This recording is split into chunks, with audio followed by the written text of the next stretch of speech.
Hello good morning दोस्तों, मैं हूं अमित धाकड़ और स्वागत है आपका हमारी क्लास ग्लोबल इंग्लिश में। आज हम पढ़ने जा रहे हैं इंग्लिश में WH वर्ड, जो कि हमने पहली क्लास में पढ़े थे कुछ, और अभी बाकी कुछ और बच गए हैं, तो मैं आपको आज इस क्लास में बताऊंगा।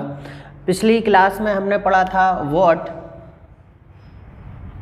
और इसके अलावा वेयर। तो आज हम वेयर और व्हेन इन दोनों को समझेंगे। वेयर मतलब होता है कहाँ और व्हेन मतलब होता है कब, कहाँ और कब।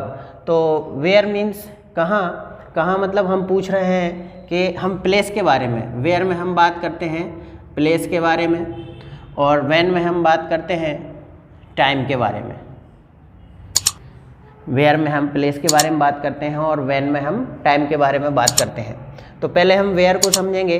तो वेयर कहाँ पर यूज़ किया जाता है? जब हम किसी जगह के बारे में पूछ रहे होते हैं, किसी जगह पर कोई पर्टिकुलर चीज़ कोई कहाँ रखी हुई है, या फिर हम जैसे मैंने आपसे कहा कि आप कहाँ पढ़ते हो, स्कूल में पढ़ते हो या कॉलेज में पढ़ते हो, तो मैंने आपसे पूछा।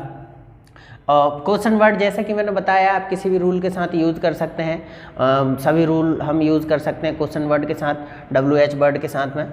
तो मैंने कहा डू यू स्टडी, क्या आप पढ़ते हो, या फिर पढ़ते हो की जगह मैं आपसे बोलता हूँ क्या आप पढ़ाते हैं, तो डू यू टीच, क्या आप पढ़ाते हैं। और फिर मैंने कहा आप कहाँ पढ़ाते हैं, तो वेयर डू यू टीच, आप कहाँ पर पढ़ाते हो, वेयर डू यू टीच। आपने अब डू का रूल लगाया है हमने, तो डू का रूल, डू का आंसर हम किस तरीके से देते हैं, डू हटा देंगे यहाँ से, यू का आई टीच, डू हट जाएगा, याद रखिएगा। यू का आई हो गया, आई टीच। और अब वेयर का आंसर देंगे, आपने कहा I teach in school, I teach in school, या फिर आई टीच इन कॉलेज, जहाँ पर भी आप पढ़ाते हैं वहाँ आप बोल सकते हैं। मैंने आपसे कहा आपने नोटबुक कहाँ रखी थी, आपने नोटबुक कहाँ रखी थी, तो फर्स्ट हम इस तरीके से बोलते हैं did you keep the notebook, did you keep the notebook, क्या आपने नोटबुक रखी थी।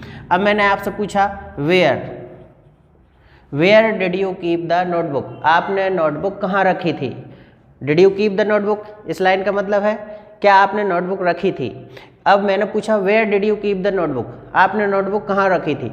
तो अब मैं आपसे किस चीज़ के बारे में पूछ रहा हूँ कि जगह का नाम, प्लेस का नाम पूछ रहा हूँ कि आपने नोटबुक कहाँ रखी थी, where did you keep the notebook. तो जब हम डिड का आंसर देंगे तो आंसर में हमें डिड हटा देना है यहाँ से, यू का आई, कीप की सेकंड फॉर्म होती है kept, I kept the notebook, I kept the notebook.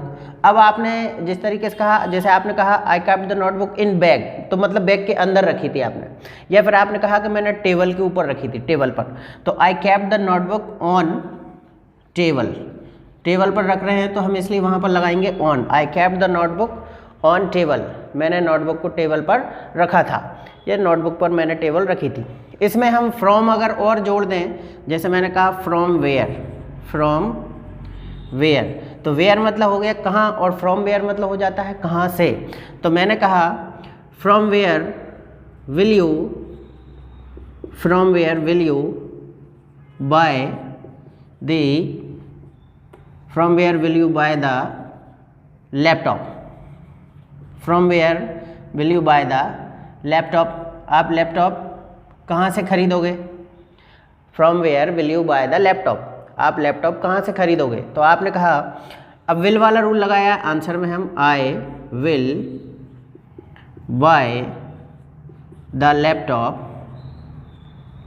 I will buy the laptop. अब ये फ्रॉम उठ के यहाँ आ जाएगा, हमें बोलना है कहाँ से, तो हमने बोला कहाँ से खरीदोगे आप लैपटॉप, आपने बोला मैं भोपाल से खरीदूंगा, तो I will buy the laptop from Bhopal, मैं भोपाल से लैपटॉप खरीदूंगा, I will buy the laptop from Bhopal.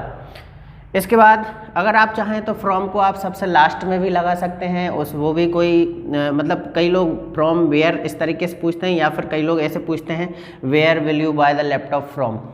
ठीक है, तो दोनों तरीके से हम क्वेश्चन को पूछ सकते हैं। ये हमारा वेयर हो गया। अब हम समझेंगे व्हेन को, तो मैं इसको मिटा देता हूँ, आप लोग लिख लीजिएगा। तो व्हेन का यूज़ हम कब करेंगे, जब हम टाइम की बात कर रहे हो। मैंने आपसे कहा will you get the salary, will you get the salary, क्या आपको सैलरी मिलेगी। Will you get the salary, तो जाहिर है सबको सैलरी मिलती है। मैंने कहा कि आपको सैलरी मिलेगी, will you get the salary. तो अब मैं पूछ रहा हूँ कि कब मिलेगी भाई, सैलरी कब मिलेगी। When will you get the salary, आपको सैलरी कब मिलेगी। When will you get the salary, will वाला रूल लगाया तो हम आंसर यहीं से देंगे। टाइम बताना है हमको, तो टाइम बोले तो मंथ कब मिलेगी, मंथ डेट आप इस तरीके से बता सकते हैं। तो when will you get the salary, तो I will get the salary next month, या फिर I will get the salary next month बोल दो, या फिर टुमारो बोल दो, कल ही मिलेगी, tomorrow, I will get the salary tomorrow. ठीक है, व्हेन का आप इस तरीके से टाइम बताने के लिए आप यूज़ कर सकते हैं। और ले लेते हैं एग्जांपल एक दो। मैंने कहा when did you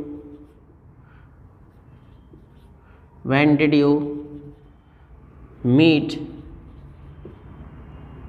when did you meet him, आप उससे कब मिले थे। when did you meet him, किसी व्यक्ति से, आपके दोस्त से, किसी से भी, तो मैंने कहा आप उससे कब मिले थे। when did you meet him, तो आंसर देंगे हम, आई मीट की सेकेंड फॉर्म हो जाएगी met, आई met him yesterday, मैं कल ही मिला था उससे, आई met him yesterday, मैं उससे कल ही मिला था। इस तरीके से हम बोलेंगे। मैंने कहा when do you